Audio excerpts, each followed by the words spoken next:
কবিতাৰ নাম যৌৱনৰ সংজ্ঞা বিচাৰি। অনুভৱ সন্দীপ বৰঠাকুৰ। আবৃত্তিকাৰ ঋষিক কাশ্যপ শৰ্মা।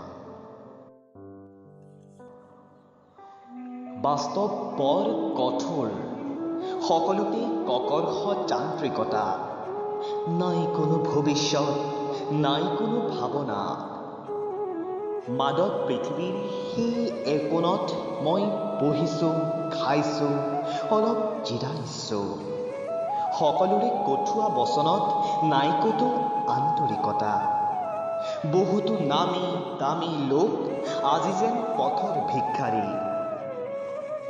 অলপ মৰম ভাল পোৱাৰ সৰবৰত হৃদয় স্নানৰ বাবে হাবাথুৰি খাওঁ। বিচাৰি নেপাওঁ স্নেহ গংগাৰ বাট। সকলোতে পাবা যান্ত্ৰিকতাৰ ঘাট। দুনিয়াত মাথো আজি চলি যায় টকা পইচাৰ বাদ বিবাদ। ৰূপান্তৰৰ সময়ত যৌৱনৰ চক্ৰান্ত, বলি হ'ল ল'ৰালি অযুত সপোন।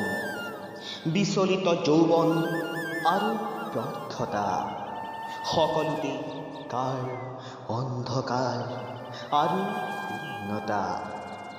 ক'ত গ'ল সেই যৌৱনৰ প্ৰাচুৰ্য, ক'ত সেই একতা, আন্তৰিকতা, ভাতৃত্ববোধ।